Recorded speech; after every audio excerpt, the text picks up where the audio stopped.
que acomodem-se, se possível, coloquem os celulares no modo silencioso. Grato pela atenção e compreensão. Já já daremos início à cerimônia. Obrigado.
Quarto Fórum Nacional de Conciliação e Mediação FONACOM.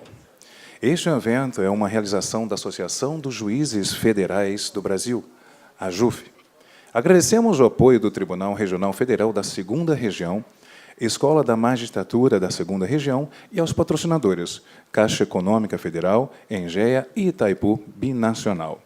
Neste momento, convidamos o excelentíssimo juiz federal, Roberto Carvalho Veloso, presidente da Associação dos Juízes Federais do Brasil.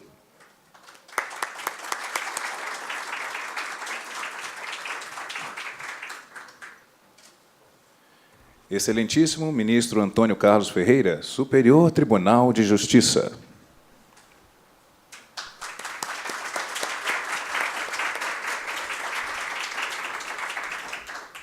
Excelentíssima Conselheira Aldice Maria Santana de Almeida, Conselho Nacional de Justiça.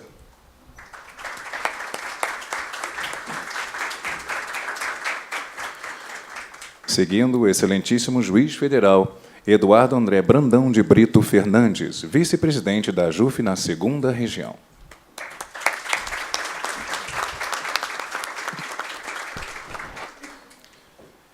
Excelentíssimo Juiz Federal André Prado de Vasconcelos, vice-presidente da JUF na 1ª Região e coordenador deste evento. Por gentileza.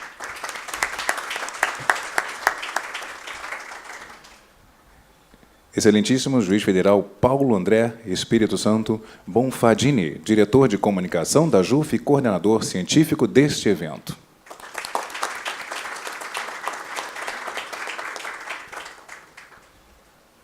Sigamos o excelentíssimo diretor-presidente Roberto Meira de Almeida Barreto, Engea.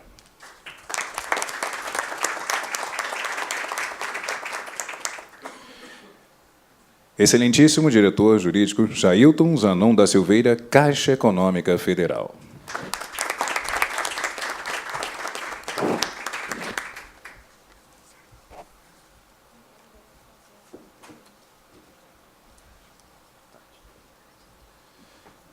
Senhoras e senhores, solicitamos a todos que se coloquem em posição de respeito para a execução do hino nacional. Obrigado.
Neste momento, convidamos o juiz federal André Prado de Vasconcelos, coordenador da comissão organizadora deste fórum. Por gentileza, senhor.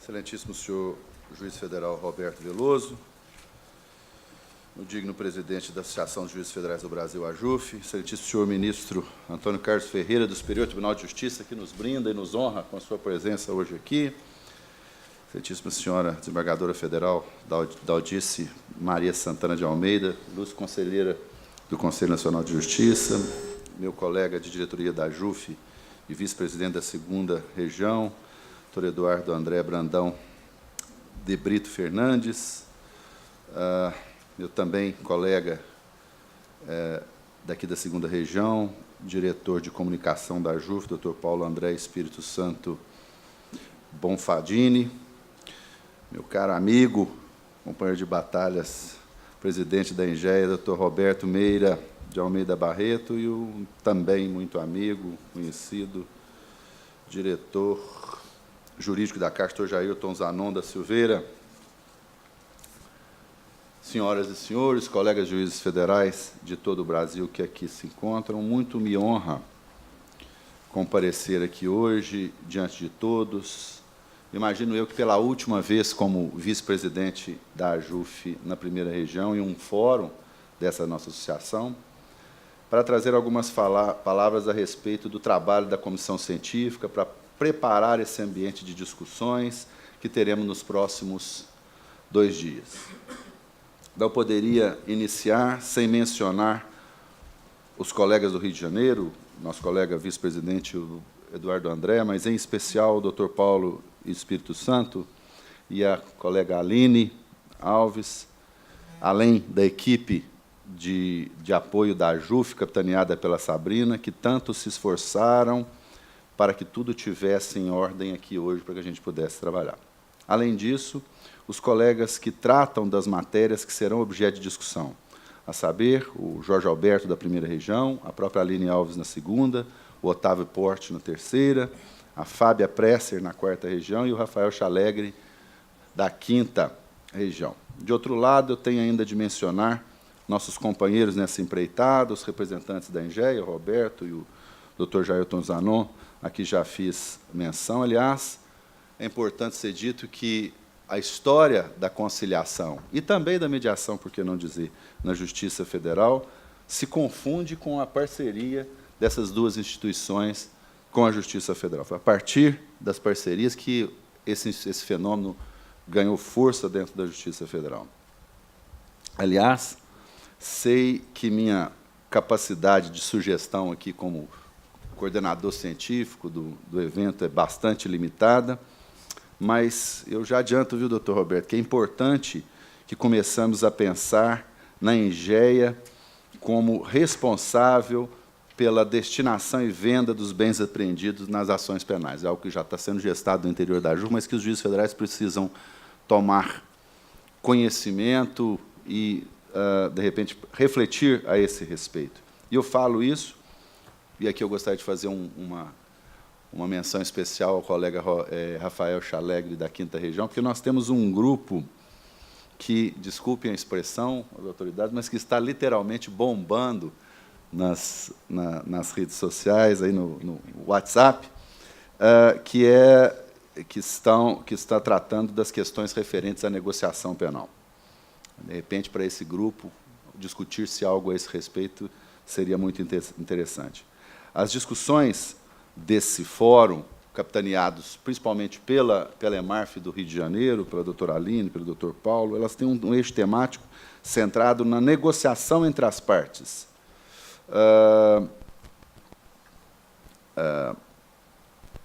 Até porque essa negociação significa, a meu ver, o futuro do direito processual e, por consequência, da mediação e da conciliação como instrumentos de vanguarda na solução desses conflitos.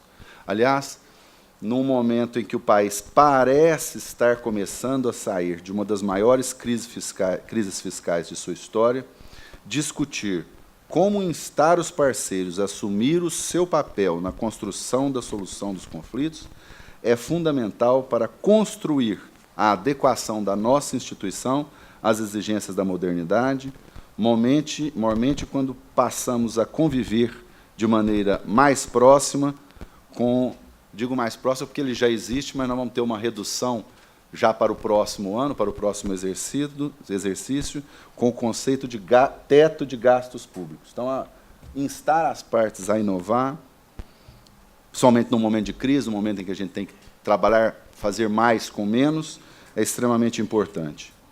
E aí, para não me alongar, até porque, né, estamos todos ávidos a ouvir o ministro Antônio Carlos aqui, eu gostaria de fazer um auguro, né, uma afirmação, que é no sentido de que consigamos tornar nossa crise de recursos em elemento de renovação e de reinvenção da Justiça Federal. Mais do que um auguro, mais que um desejo, que seja essa frase um vaticínio, pois o elemento fundamental nós já temos aqui, que é a extrema competência, inteligência e espírito público dos senhores, os meus colegas magistrados federais do Brasil. Muito obrigado.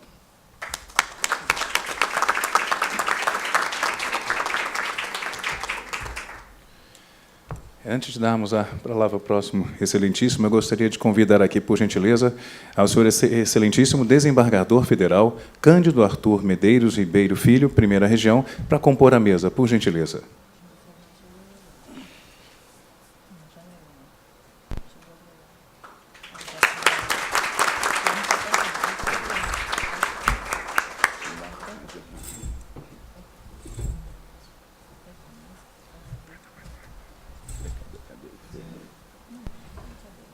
Senhores.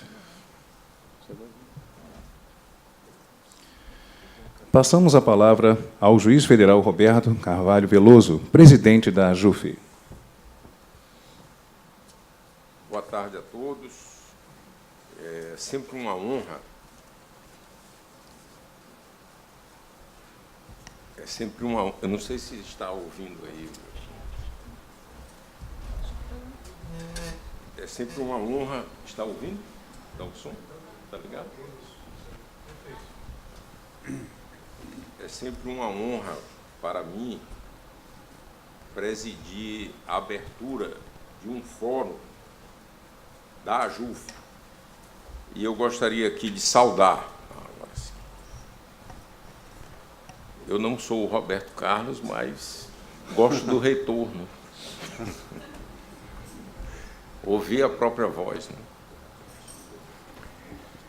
Excelentíssimo senhor ministro Antônio Carlos Ferreira, do Superior Tribunal de Justiça, cuja presença nos honra muito neste momento, a excelentíssima senhora conselheira Daldice Maria Santana de Almeida, do Conselho Nacional de Justiça, saudando-a, eu também saúdo o nosso caríssimo Fernando Matos, ex-presidente da AJUF e atual conselheiro do CNJ, para nosso orgulho, foi nosso presidente e aqui abrilhanta este evento.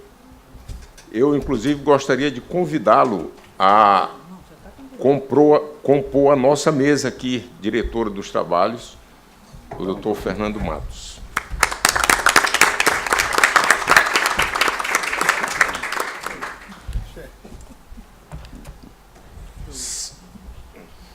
Saudar aqui também o juiz federal Eduardo André Brandão, que é o vice-presidente da AJUF da 2ª Região, o nosso caríssimo juiz federal André Prado de Vasconcelos, que é o vice-presidente na 1ª Região e coordenador deste evento, já não pela primeira vez, mas é um abnegado. Nós tivemos mesmo que resolver há pouco uma dificuldade, que é o credenciamento deste evento, que é o FONACOM, que há muito tempo vem sendo credenciado pela Infam, e nós teremos mais uma vez esse credenciamento.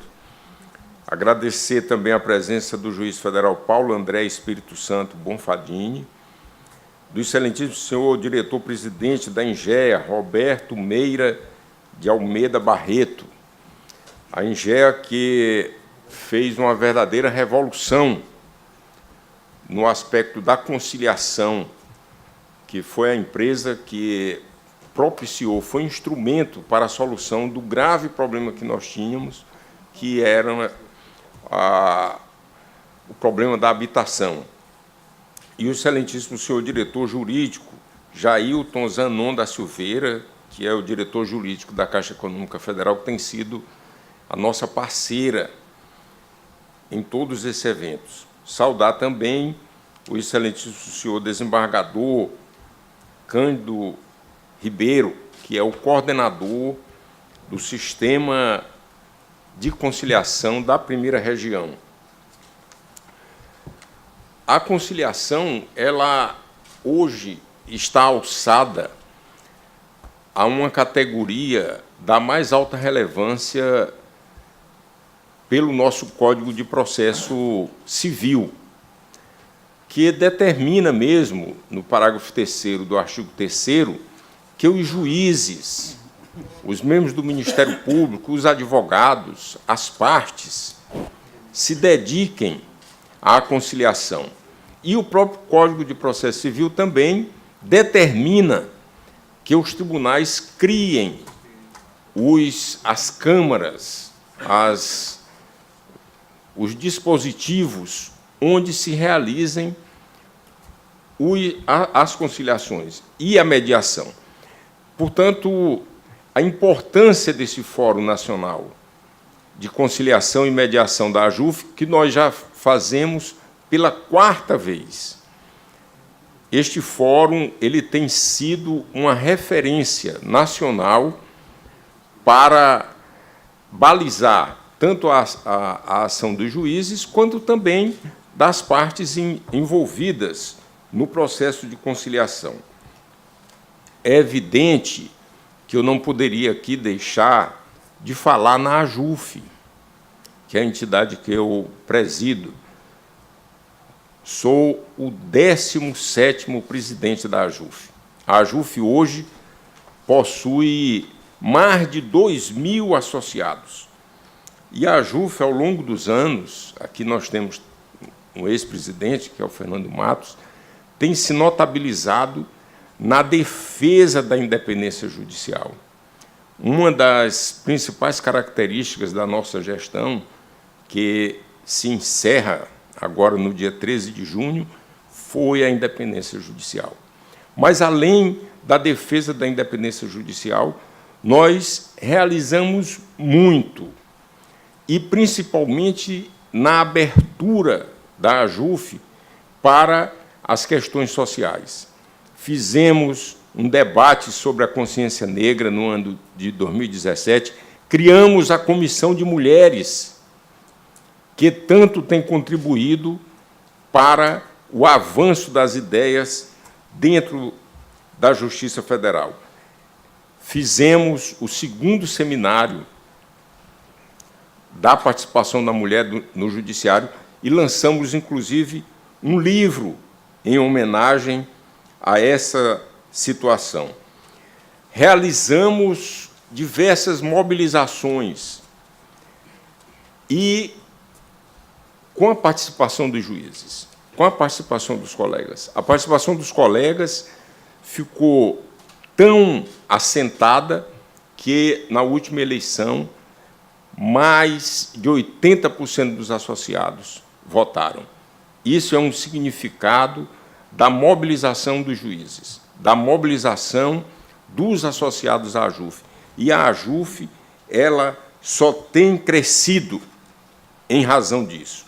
Nós lutamos por nossos direitos, deles nós não abriremos mão, estamos atentos, sempre com a postura altiva, na defesa dos interesses maiores da Justiça Federal e de seus juízes. Com essas palavras, eu abro esse 4º Fórum Nacional de Conciliação e Mediação. Muito obrigado.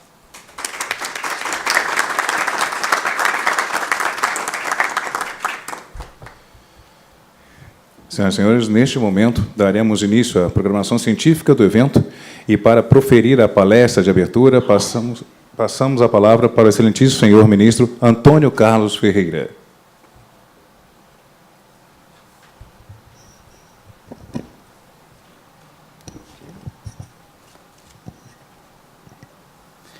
Boa tarde a todos. Eu cumprimento os membros da mesa, na pessoa do presidente Roberto Veloso e também na pessoa de Vossa Excelência, presidente. Cumprimento os senhores desembargadores, juízes federais presentes nesse encontro. Permitam-me também uma saudação especial aos conselheiros Daldice Santana de Almeida e Fernando Matos, do CNJ, e também o desembargador federal Cândido Ribeiro, na pessoa do Dr. Jailton Zanon, cumprimentar os advogados, procuradores e a todos que participam desse encontro.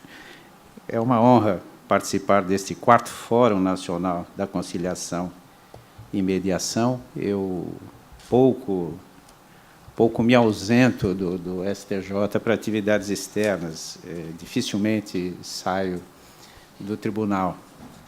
Eu ingressei no STJ vai fazer 7 anos agora, em junho, pelo 5º Constitucional. Eu ainda estou tentando me habituar, ainda nesses 7 anos, às vicissitudes da magistratura, principalmente ao volume invencível de recursos. Então, eu rezo todos os dias, reúno a equipe, rezamos e adaptamos o Pai Nosso, adaptamos a não nos deixei cair em tentação. Mas eu não poderia deixar de comparecer ao convite para participar desse encontro, pela importância e pelo respeito que eu tenho pela magistratura federal. Bom, essa pequena apresentação, eu vou procurar fazer um breve histórico, seguindo a linha do tempo, sobre os principais marcos legais no Brasil a respeito dos chamados meios alternativos de resolução de disputas, a partir do conceito comum a respeito desses métodos, que são a mediação, a conciliação e a arbitragem. A conciliação e a arbitragem há séculos estão presentes no ordenamento jurídico brasileiro. Mesmo antes do descobrimento do Brasil, o domínio das terras a serem descobertas, ainda a serem descobertas, o conflito existente entre Portugal e Espanha, nesse sentido, foi resolvido através de uma arbitragem, no ano de 1494. As ordenações filipinas, o sistema jurídico que vigorou a partir de 1603, no período colonial, possuíam normas disciplinando a conciliação e o procedimento arbitral. A primeira Constituição brasileira, de 1824, a Constituição do Império, introduziu uma ampla política pública de tratamento de conflitos de interesses. A Constituição facultava aos litigantes a nomeação de árbitros para a resolução de disputas e condicionava o início de qualquer demanda à tentativa de conciliação entre as partes. E, para esse fim, haveriam os juízes de paz. Esses juízes de paz seriam eleitos pelo mesmo tempo e maneira que os vereadores das câmaras. Ainda no período do Império, o Código Comercial de 1850 repetiu as disposições quanto à obrigatoriedade da conciliação prévia, com algumas poucas exceções, mas conferiu maior importância à arbitragem. No início, o Código Comercial, com base no modelo francês, ele tornou a arbitragem obrigatória para determinadas controvérsias mercantis. Mas essa obrigatoriedade foi revogada 16 anos depois, mantida, porém, a possibilidade de utilização voluntária do juízo arbitral. No entanto, as cláusulas arbitrais passaram a ter o valor de simples promessa, e a sentença arbitral só poderia ser executada depois de judicialmente homologada. Com a proclamação da República, em 1889, também a obrigatoriedade da conciliação prévia foi eliminada de nossas leis processuais federais, por meio de um decreto de abril de 1890, por ser considerada essa conciliação inútil e onerosa, e procrastinava, adiava a propositura da ação judicial. Foi considerada uma inutilidade dispendiosa. E, nessa mesma linha de entendimento, a Constituição Republicana de 1891 nada dispôs sobre a conciliação, mas facultava aos Estados-membros legislar sobre matéria processual. E alguns Estados mantiveram a antiga Justiça de Paz, mas sua função conciliadora perdeu importância porque tinha o juiz de direito como um órgão de revisão. E a arbitragem, na primeira Constituição da República, ficou reservada unicamente como um meio para solucionar questões relativas a fronteiras e evitar guerras. A arbitragem entre particulares reaparece como facultativa no Código Civil de 1916, também baseada no Instituto do Compromisso, embora nivelando a decisão arbitral a uma jurisdição estatal, condicionava a execução da sentença arbitral a uma homologação judicial. Já a Constituição de 1934, a Constituição que foi fruto de duas revoluções, a Revolução de 1930 e a Revolução Paulista de 1932, e que foi elaborada por uma Assembleia Constituinte, nada disse a respeito da conciliação. A Constituição reservou a competência privativa da União para legislar sobre a arbitragem, mas essa regulamentação nunca foi realizada, razão pela qual o dispositivo constitucional não chegou a ser implementado. Mas essa Constituição, a de 34, autorizou os Estados a manterem a Justiça de Paz. Continuou existindo a Justiça de Paz eletiva, fixando-lhe a competência, mas com a ressalva de recurso de suas decisões para a justiça comum. A Constituição de 1937, que instituiu o Estado Novo, manteve a Justiça de Paz eletiva e autorizou os Estados, em determinadas condições, a legislar sobre organizações públicas com o fim de conciliação extrajudicial dos litígios ou sua decisão arbitral. Com a falta de regulamentação da arbitragem em âmbito comercial, a Constituição de 37 recuou no que diz respeito à sua aplicação, mandando extinguir os procedimentos arbitrais em andamento que tratavam de controvérsias sobre fronteiras entre Estados.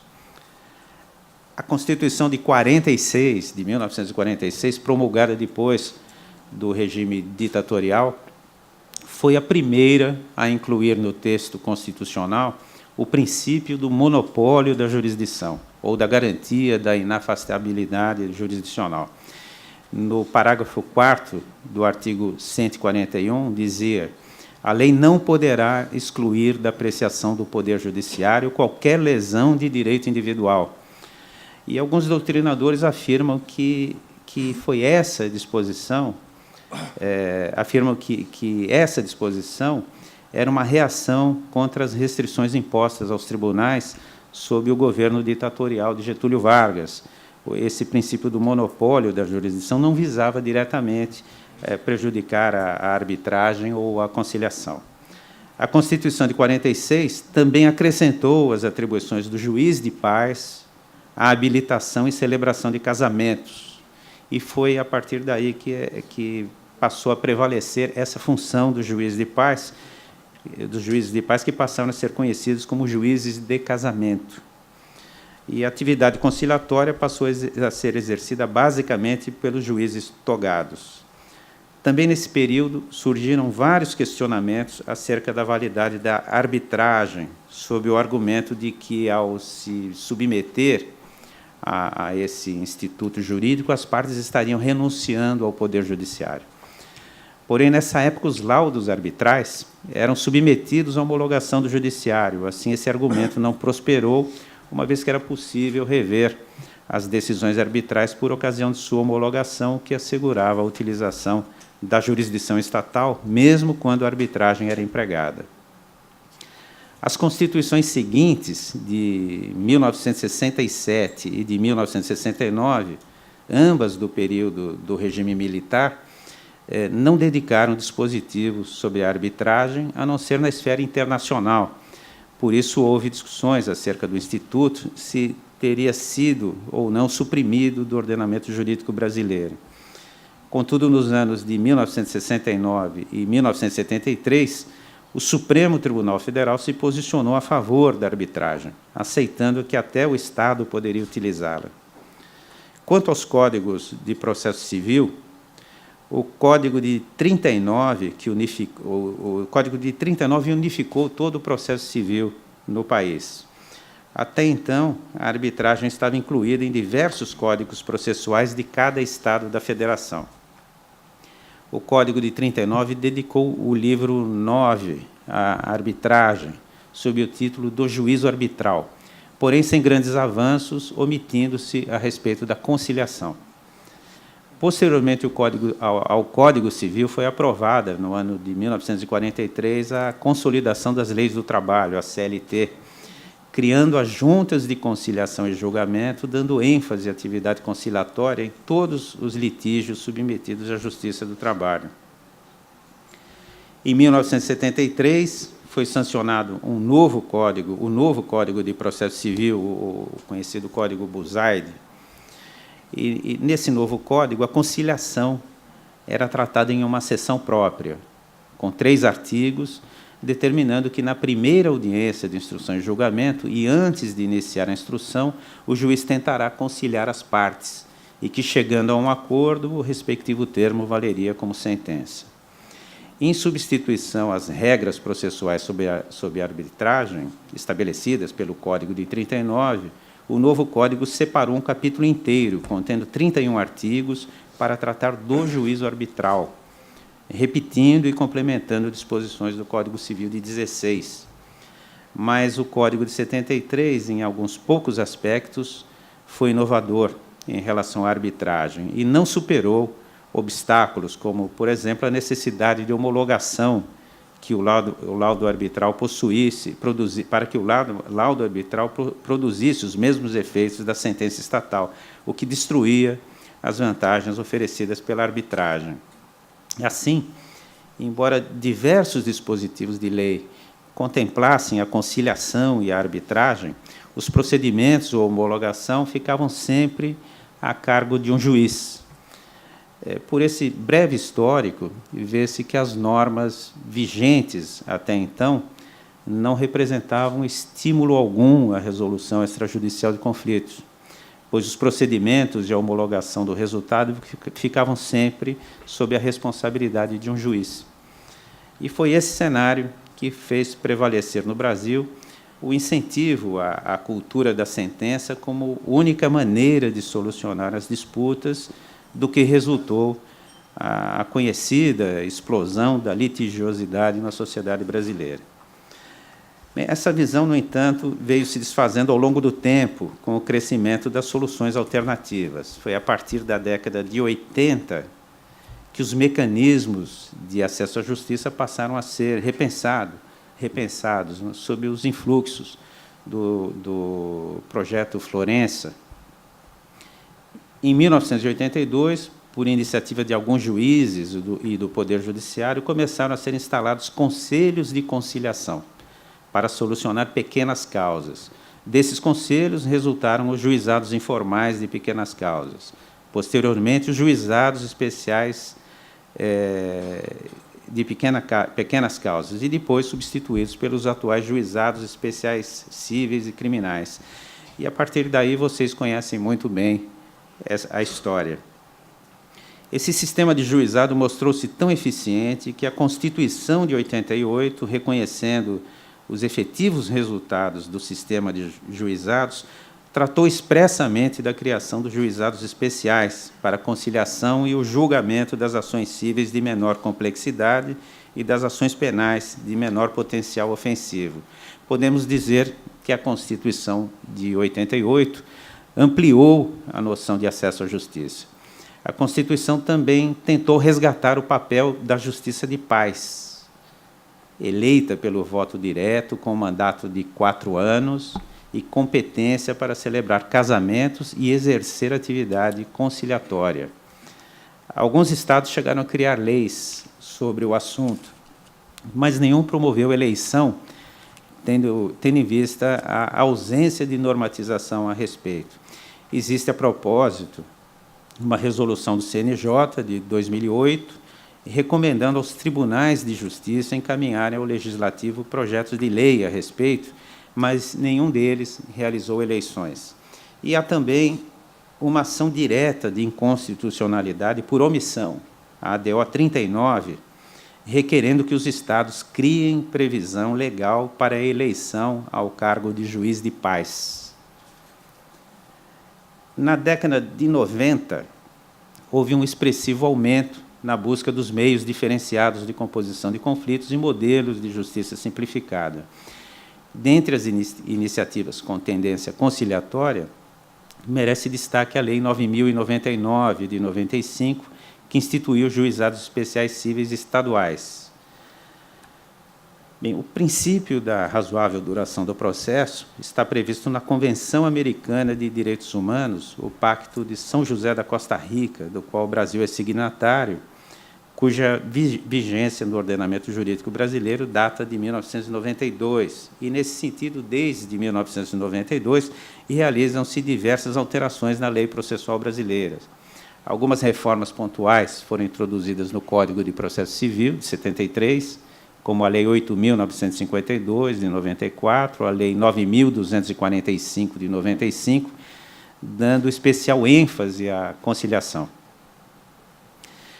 No Brasil, sempre foram envidados esforços visando a apoiar a arbitragem, mas, nas vigências das leis que tratavam do assunto, como se viu nessa apresentação, predominava a ideia de que as cláusulas arbitrais representavam meramente um compromisso civil. Nossa legislação apresentava um atraso em relação a diversos países. Em maio de 1996, foi promulgada a Convenção Interamericana sobre Arbitragem Comercial Internacional, assinada pelo Brasil em 1975, na Convenção do Panamá. Bem, no mesmo ano em que foi promulgada a Convenção do Panamá, no dia 23 de setembro de 96, foi sancionada a Lei 9.307, a Lei de Arbitragem, revigorando e dando nova roupagem ao Instituto, revogando todas as disposições do Código de Processo Civil que diziam respeito ao assunto. E, pela sistemática da Lei de Arbitragem, a cláusula e o compromisso arbitral afastam a jurisdição estatal, não ficando a sentença arbitral sujeita a recurso ou homologação do Poder Judiciário. A lei confere à sentença arbitral eficácia de título executivo judicial. Somente serão examinados pelo Judiciário os casos taxativamente elencados na lei que podem implicar nulidade da sentença arbitral. Mas, nada obstante esse significativo avanço, no período inicial da Lei de Arbitragem surgiram muitas dúvidas e polêmicas. Os questionamentos chegaram ao Supremo Tribunal Federal, que, em memorável julgamento, no ano de 2001, reconheceu a possibilidade de as partes optarem pelo caminho da arbitragem, assentando a inexistência de qualquer inconstitucionalidade na lei. Esse julgamento conferiu maior segurança jurídica à arbitragem, que desde então passou a ser amplamente utilizada, foram criados inúmeros tribunais e câmaras arbitrais, existe hoje no Brasil uma vasta literatura jurídica e uma rica jurisprudência sobre os variados temas que envolvem a arbitragem. Um outro marco importante foi a criação, em 12 de julho de 2001, dos juizados especiais cíveis e criminais no âmbito da Justiça Federal. E as considerações sobre os juizados federais eu vou deixar para o final dessa apresentação. Posteriormente, pouco mais de 3 anos depois da criação dos juizados, foi promulgada a Emenda Constitucional número 45, em dezembro de 2004, que promoveu a chamada reforma do Judiciário. A Emenda 45 também incluiu no catálogo dos direitos fundamentais um novo inciso, segundo o qual todos, no âmbito judicial ou administrativo, a todos, são assegurados a razoável duração do processo e os meios que garantam a celeridade de sua tramitação. Mas o aspecto mais importante dessa reforma, sem dúvida, foi a criação do Conselho Nacional de Justiça como um órgão de atuação administrativa e financeira do Poder Judiciário. E, como todos sabem, o Conselho Nacional de Justiça tem como uma de suas prioridades o estímulo às soluções alternativas de conflitos, visando evitar a crescente litigiosidade no país. Em 29 de novembro de 2010, o CNJ baixou a Resolução 125, por meio da qual instituiu a Política Judiciária Nacional de Tratamento de Conflitos de Interesse, com o propósito de assegurar a todos o direito à solução dos conflitos por meios adequados à natureza e à peculiaridade das controvérsias. Desde então, o conceito de acesso à justiça passou a ser visto não apenas como sob a perspectiva de acesso aos órgãos do Poder Judiciário e aos processos judiciais, mas também como acesso à ordem jurídica justa. Todos aqui conhecem as principais diretrizes da Resolução 125, por isso não vou falar sobre elas. É indiscutível que, a partir da Resolução 125, houve um enorme aprimoramento normativo no que se refere ao tratamento adequado dos conflitos de interesse e à mudança de paradigmas dos serviços judiciários. E esse recente aprimoramento normativo passa pelo novo Código de Processo Civil, pela reforma e atualização da Lei de Arbitragem e pela Lei da Mediação. Em 16 de março de 2015, foi sancionado o novo CPC, que insere a arbitragem, a conciliação e a mediação em um contexto de política judiciária, ao fixar como dever de Estado promover, desde que possível, a solução consensual dos conflitos, que deve ser incentivada por todas as instituições ligadas à justiça antes ou durante o processo. O Código, como todos sabem, procura diferenciar a conciliação da mediação pelo modo de abordagem e atuação do terceiro facilitador. Todos aqui são especialistas nos procedimentos no roteiro e nas disposições do Código de Processo Civil. Na sequência do Código de Processo Civil, veio a Lei 13.129, que atualizou a Lei de Arbitragem, procurou aprimorar a qualidade do procedimento arbitral, tendo por referência o debate doutrinário e a orientação jurisprudencial do STJ. São as novidades da lei, por exemplo, a possibilidade de administração pública utilizar da arbitragem, a admissibilidade de sentenças arbitrais parciais, a previsão expressa de que a instituição da arbitragem interrompe a prescrição, a alteração da lei das SAs para regular a inclusão de convenção de arbitragem no Estatuto Social, vinculando todos os acionistas, quando observado o quórum qualificado, correspondente à metade das ações com direito a voto.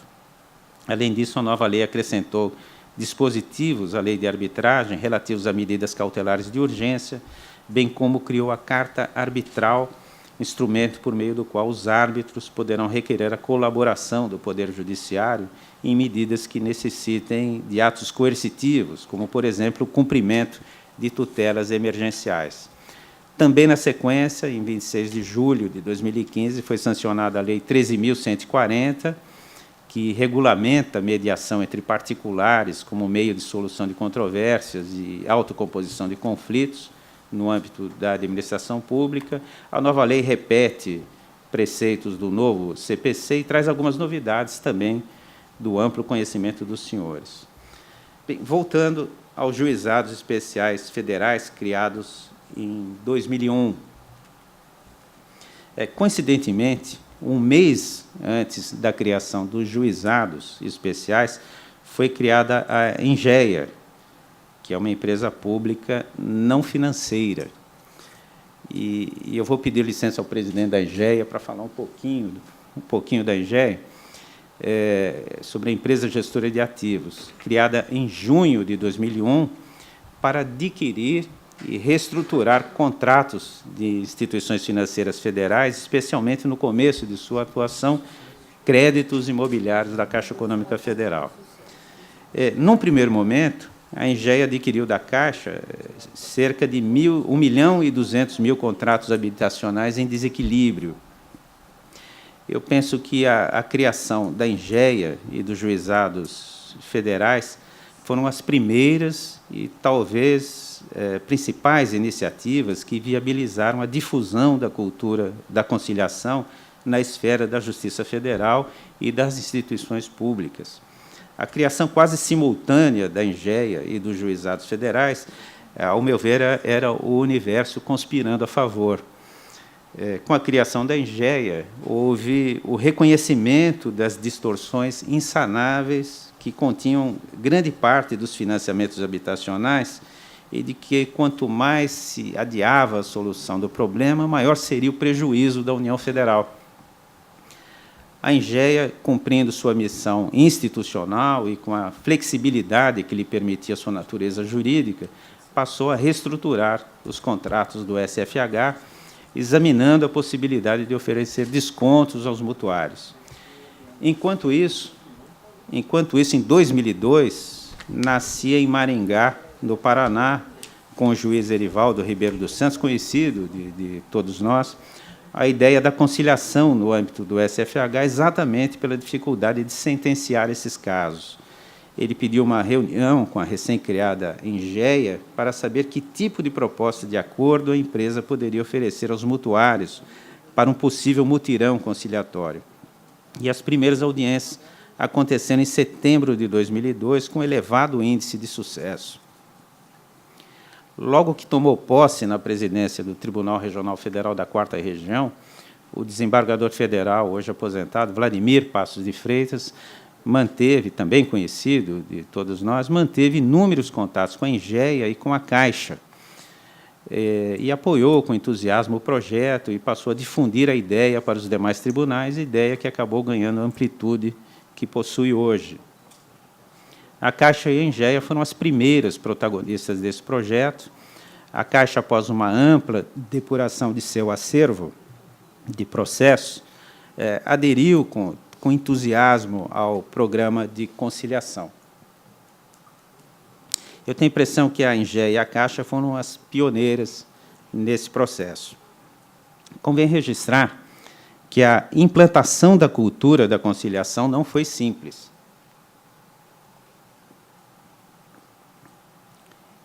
E, na mesa, uma das pioneiras aqui, a desembargadora Daldice, não foi simples a implantação dessa cultura. Exigiu um grande esforço de mudança de paradigmas. Exigiu dos juízes federais, por exemplo, que tinham uma atuação mais de gabinete, mais voltado para dentro do gabinete, desenvolver e colocar em prática novas competências e habilidades, ao manterem contato direto com o jurisdicionado, e criar um ambiente mais propício e acolhedor e condições para o entendimento entre as partes. Exigiu, por parte dos administradores públicos, a consciência de que, com a conciliação, não se está renunciando ao direito de defesa do patrimônio público. Pelo contrário, trata-se do cumprimento do princípio da eficiência, de que trata o artigo 37 da Constituição, e uma contribuição efetiva ao direito fundamental da razoável duração do processo e da celeridade de sua tramitação. Eu não tenho dúvida também que o apelo, o estímulo e, às vezes, até uma cobrança mais incisiva do Poder Judiciário, dirigida aos gestores públicos, visando a reduzir o número de ações na Justiça, contribuiu decisivamente para conferir maior segurança para os gestores públicos, com planejamento e gestão, romperem com os velhos paradigmas. O resultado desse esforço, ao longo dos anos, demonstra que a Justiça Federal está de parabéns. Eu contei para vocês todas essas histórias para concluir o seguinte. A legislação brasileira, mais recente, posicionou a mediação, a conciliação e a arbitragem como em um contexto de política pública, que procura conferir maior efetividade ao direito fundamental à razoável duração do processo e ao princípio constitucional do acesso à justiça. A nova legislação conferiu maior segurança jurídica aos meios adequados para a resolução de disputas, cuja aplicação ampliou-se progressivamente. Pode-se dizer que esses métodos passaram a ser tratados como meios prioritários para a composição de controvérsias, visando a reverter a cultura adversarial. A arbitragem, por sua vez, consolidou-se como meio adequado para dirimir controvérsias e também como elemento essencial para alavancar investimentos, sobretudo internacionais. De um modo geral, a arbitragem é utilizada para resolver disputas vinculadas a contratos de natureza comercial, de porte elevado e de alta complexidade. Atualmente, há uma grande mobilização em nosso país destinada à capacitação e ao aperfeiçoamento dos operadores jurídicos, em especial dos mediadores e conciliadores, bem como a criação de canais capazes de produzir respostas adequadas à natureza, características e particularidades dos conflitos. E esse 4º fórum é um exemplo dessas iniciativas. Ao meu ver, o juiz federal tem uma vantagem. Ele tem quase sempre, em um dos lados da lide, um jurisdicionado habitual, ou a PGFN, ou a Caixa, ou o INSS, ou a IGEA. O juiz federal tem maior facilidade para estabelecer um diálogo permanente, franco e leal com seus jurisdicionados habituais, e com eles construir um conjunto de métodos inovadores de abordagem de controvérsias, com o propósito de oferecer soluções adequadas, justas e tempestivas às partes em conflito. Bem, mais uma vez eu agradeço pelo convite e pela generosa atenção dos senhores. Muito obrigado a todos.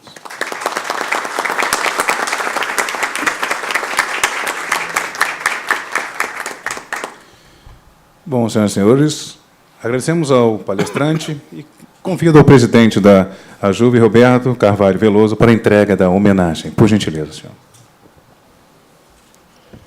Muito obrigado. Eu gostaria, antes de registrar aqui a presença e, ao mesmo tempo, agradecer a comissão organizadora do 4º FONACOM.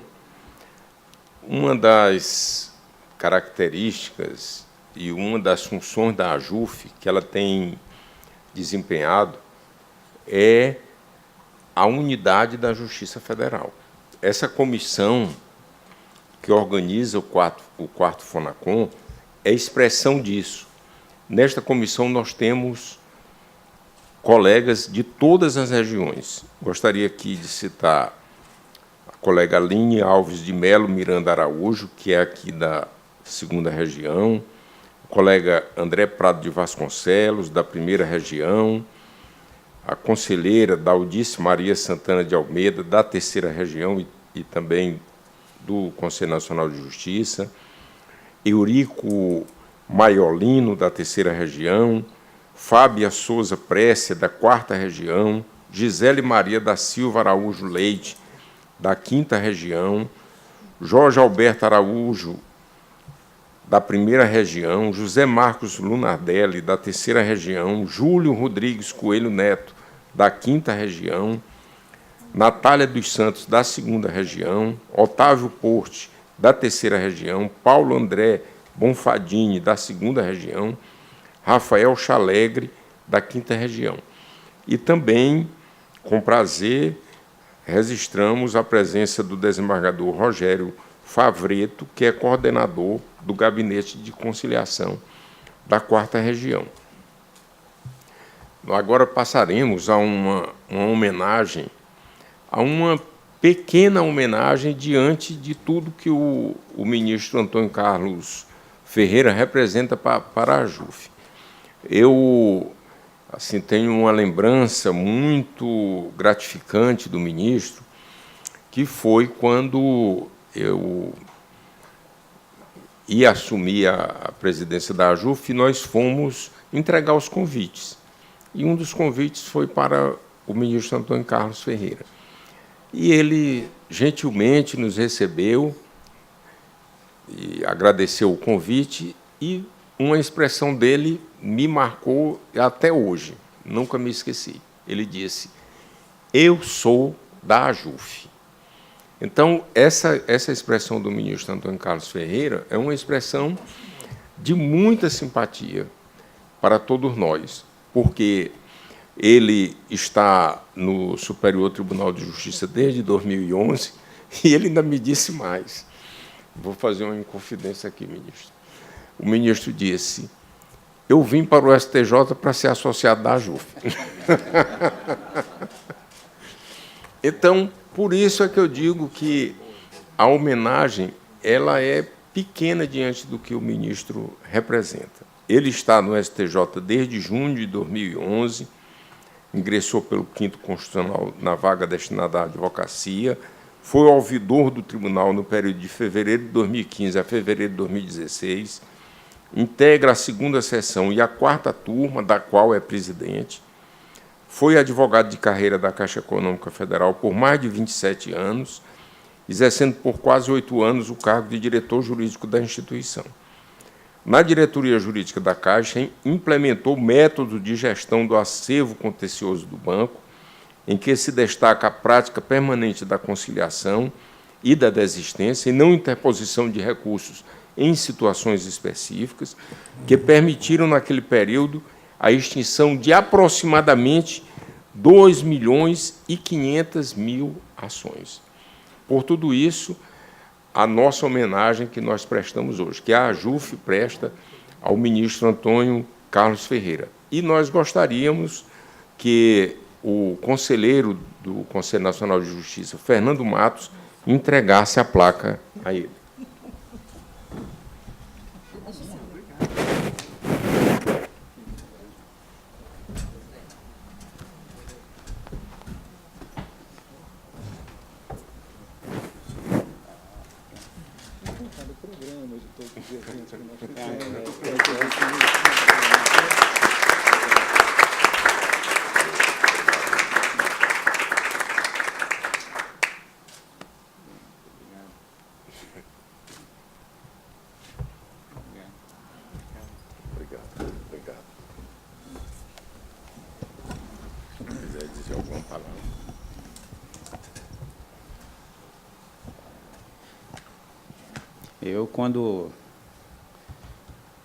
Nós sempre tivemos uma parceria bastante profícua com a AJUF no período em que eu fui diretor jurídico. Aliás, quando eu era advogado da Caixa ainda, já tinha uma parceria com o Paulo Sérgio, que era o representante da AJUF em São Paulo.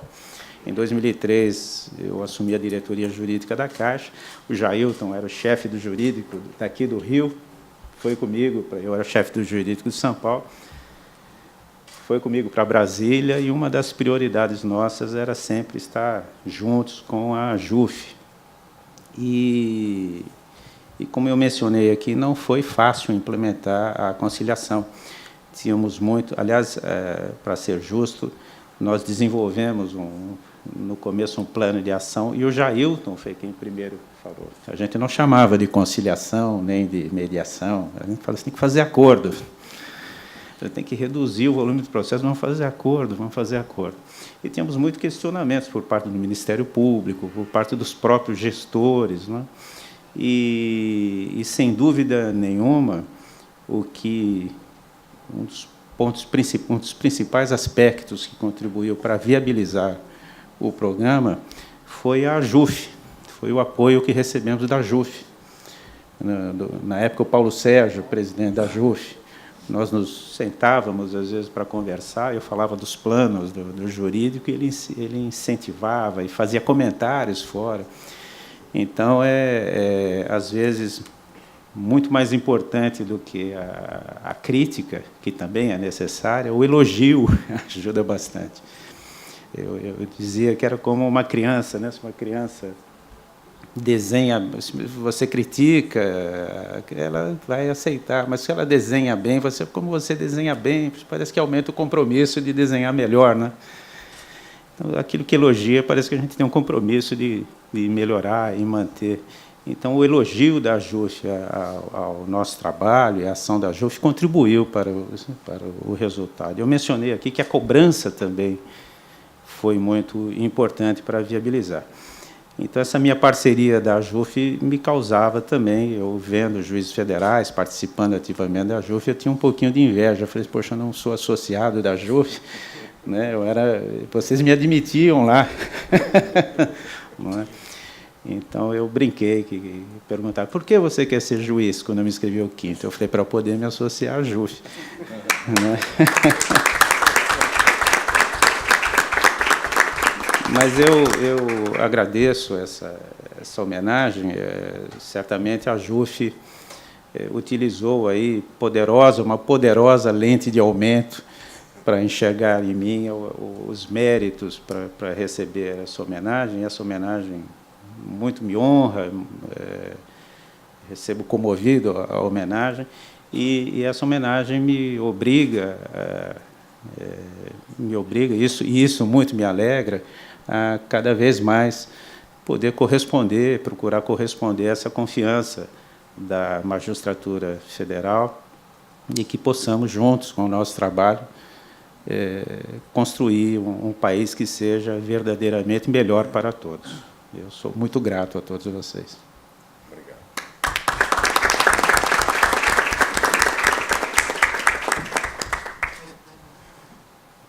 Agradecemos aos participantes da mesa de honra e já convidamos os integrantes da primeira mesa redonda de debate, conciliações e benefícios por incapacidade através de equipes de trabalho remoto.